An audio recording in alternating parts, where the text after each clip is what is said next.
belle magicienne. Je suis heureuse de te retrouver aujourd'hui dans ce podcast où nous allons parler du temps. Ce fameux temps, cette ressource que nous aimerions modifier dans pas mal de situations. Mais avant ça, j'aimerais te souhaiter la bienvenue sur ce podcast Libère tes ailes que j'ai créé avec pour intention d'inspirer toutes les femmes et les mamans qui ont envie d'apprendre à se connaître, de vivre une vie à leur image, tout en continuant à prendre soin de la relation avec leurs enfants. Et si tu es OK avec ça, partage ce podcast au plus grand nombre de tes amis et abonne-toi à ma chaîne afin qu'il soit le plus visible possible et inspirer davantage de vie. Alors moi je suis Aurélie, je suis facilitatrice en relations familiales et en relation avec soi-même. Et aujourd'hui je vais te parler du temps. Beaucoup de femmes me disent qu'elles n'ont pas le temps de prendre soin d'elles, que leur vie est une course et qu'elles se sentent même épuisées de cette course effrénée. Et moi je les crois, parce que j'ai vécu à 1000 à l'heure, j'ai voulu être sur tous les fronts, m'occupant de mes filles, de la maison, avec tout ce que ça entraîne, le ménage, les courses, les papiers, les repas, les activités extrascolaires, et finalement les sorties que j'organisais et qui demandaient une organisation en plus, et donc me rajouter des tâches sur ma to-do list. Et donc, j'ai aussi vécu cette sensation de soulagement quand vient le soir, où tout le monde est au lit, et que je peux enfin avoir ce moment, mon moment, mais sous la fatigue, je tombe complètement. Et je suis certaine que tu te reconnais dans tout ça. Le temps, c'est une ressource que l'on a tous à part égale. On a 24 heures par jour.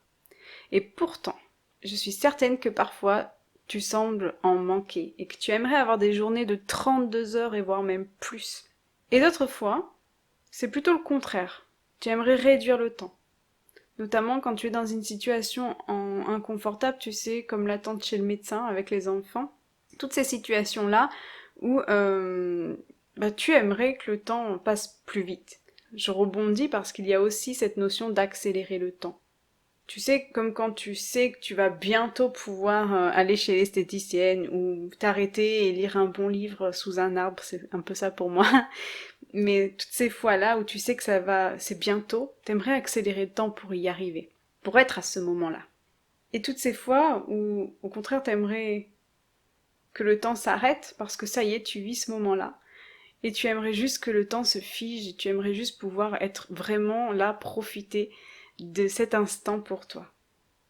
Donc il y a cette notion de modifier le temps dans le fait d'accélérer, dans le fait de figer, dans le fait d'agrandir le temps que tu as ou dans le fait de le rétrécir. Et moi, ça me fait me poser une question.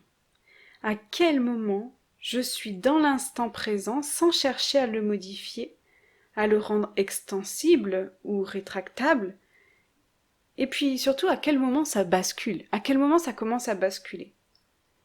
Et je me suis demandé, au moment le pire pour moi, où j'arrivais plus à sortir la tête de l'eau, comment d'autres mamans faisaient pour gérer leur temps en ayant un travail, des enfants, et en ayant du temps pour prendre soin d'elles. Comment elles font ces mamans-là?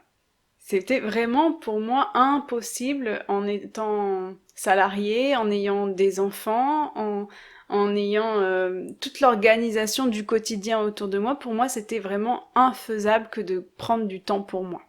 Et voilà, je me suis rendu compte qu'il y avait une question clé. Une question qui, moi, m'a permis de vraiment sortir de cet engrenage du temps. Cette question, la voici. De quoi sont faites mes journées?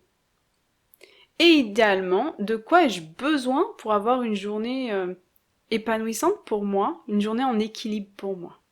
Parce qu'en fait, il ne s'agit pas de composer ta journée avec l'idéal d'une autre femme, mais bien avec tes besoins à toi. Pourquoi je te dis ça? Parce que on est toutes différentes. Et j'ai des amies qui ont la sensation de se ressourcer en allant juste chez l'esthéticienne.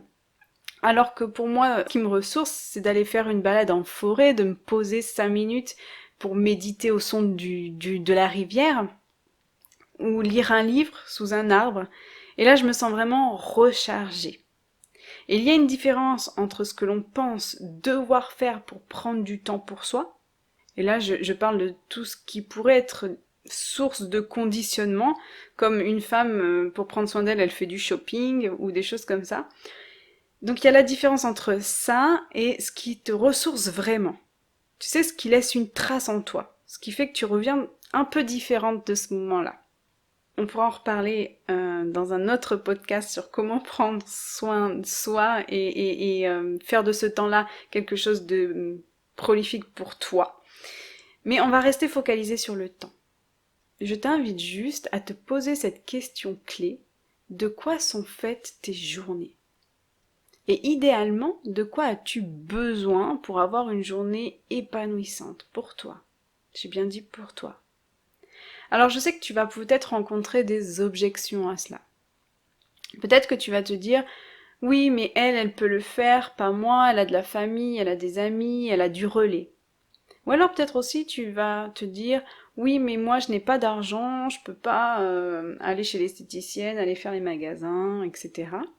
Il y a même peut-être cette phrase où, oui mais avec tout ce que j'ai à faire, je peux pas me le permettre, je vais perdre du temps et donc je vais aussi prendre du retard sur ma liste, ma to-do list.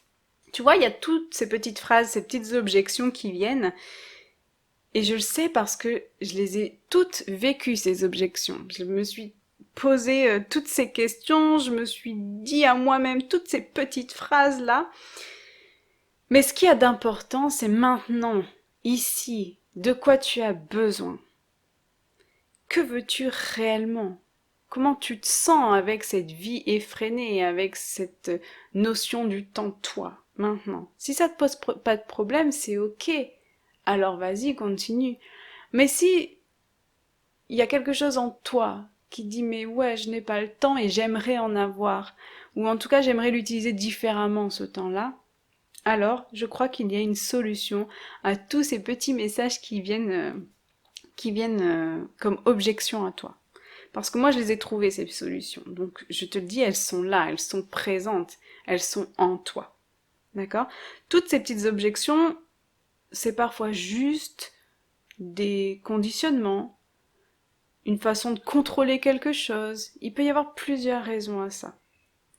Mais ce qu'il y a de certain, c'est que moi j'ai trouvé une solution à chacune. Et c'est pour cela que je veux te donner quelques clés essentielles qui vont déjà te permettre de te dégager du temps, ou en tout cas peut-être de voir les choses différemment, de te poser de nouvelles questions. Nous y allons avec les clés, je te les partage. La première clé, pour moi, a été de prendre conscience de tous ces gaspilleurs de temps dans ma vie et dans mon quotidien. Qu'est-ce que j'entends un gaspilleur de temps ? C'est par exemple toutes les notifications que je recevais sur mon téléphone portable venant des réseaux sociaux.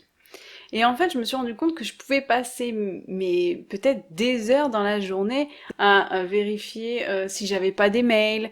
Et tous ces moments-là où finalement, en faisant le point après coup, je me suis rendu compte que ça m'apportait rien du tout. Et ben tout ça, ce sont des gaspilleurs de temps. J'y perdais du temps dans ma journée. Et donc, il peut y en avoir plein d'autres gaspilleurs de temps. Juste observe-toi et vois qu'est-ce que tu fais de ton temps dans une journée. Et je suis certaine qu'il va y avoir des petits gaspilleurs de temps comme ça, où tu as l'impression de te recharger, où tu dis, allez, un petit moment à moi. Mais finalement, c'est vraiment du temps pour pouvoir faire autre chose. Parce qu'au moment où j'ai regroupé tous ces petits moments-là, au moment où j'ai arrêté ça, et que je l'ai rassemblé, que j'ai vu que je pouvais au moins me tirer 1 heure dans la journée, eh ben j'ai fait 1 heure à faire complètement autre chose. Donc voilà, première clé, première étape, c'est prendre conscience de tous tes petits gaspilleurs de temps. Et puis voir comment tu peux les enlever. La deuxième clé, vraiment, qui me semble essentielle, c'est la connaissance de soi et la gestion du stress. Alors pourquoi ? Parce que la meilleure façon de savoir comment te ressourcer, qu'est-ce qui te ressource, c'est de te connaître, toi, parce que tu es unique.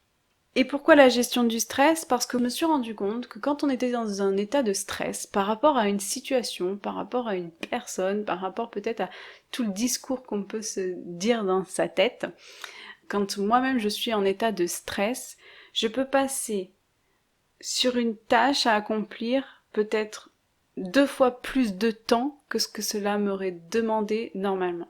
Par exemple, si je suis en stress et que je me mets à vouloir créer un podcast, eh ben, je vais mettre peut-être 1 jour, même 2 jours, 3 jours à le créer, alors que d'habitude, en 1 heure, il est écrit mon podcast. Tu vois, c'est parce que j'ai mon mental qui commence à se mettre en action et du coup il y a une sorte de confusion qui s'installe, il y a une sorte de d'éparpillement et je suis pas focus sur ce que je suis en train de faire et donc là je vais prendre du temps à faire quelque chose qui me prendrait moitié moins de temps d'habitude. Donc ça c'est important de savoir comment accueillir ce stress, comment l'accompagner. Et donc avoir une certaine connaissance de soi, parce que quand on apprend à se connaître, on sait quels sont nos facteurs stress, et aussi on sait comment on fonctionne par rapport à ce stress. Donc ça pour moi c'est une clé essentielle. Ça m'a permis de rester focus sur des tâches qui me prenait des heures et puis je te dis des fois je le remettais au lendemain, au surlendemain parce que c'était confus pour moi, parce que ça partait dans tous les sens, j'arrivais pas à rester focalisée sur l'essentiel et ça c'est vraiment très très très important. Tu vas voir que ça te fait gagner du temps. La troisième clé, c'est justement d'aller à l'essentiel, c'est-à-dire d'alléger ta to-do list. Alors je sais que ça paraît un outil merveilleux et ça l'est la to-do list parce que finalement ça vient aussi décharger notre charge mentale. Ça vient là, on vient poser tout ce qui était dans notre tête et qui nous surcharge et c'est génial. Mais ne la laisse pas comme ça ta to-do list, dans le sens où décharge-toi, fais une liste à rallonge, mais après il y a une étape supplémentaire, ne la laisse pas comme ça ta liste. Ce que je fais, c'est que je priorise, je fais des choix et j'ai appris à déléguer. Ça, c'est important. Tu verras que tu vas gagner du temps. Voilà les 3 étapes qui, pour moi, me semblent essentielles, les 3 clés essentielles qui vont te permettre de gagner du temps. Je suis heureuse d'avoir partagé ces clés avec toi. Ces clés qui vont te permettre de te poser de nouvelles questions et peut-être d'y voir plus clair dans ton fonctionnement avec le temps. Si ce podcast t'aura permis de te poser des questions, s'il t'a inspiré, alors aime-le et partage-le au plus grand nombre de femmes autour de toi. Je te souhaite une douce journée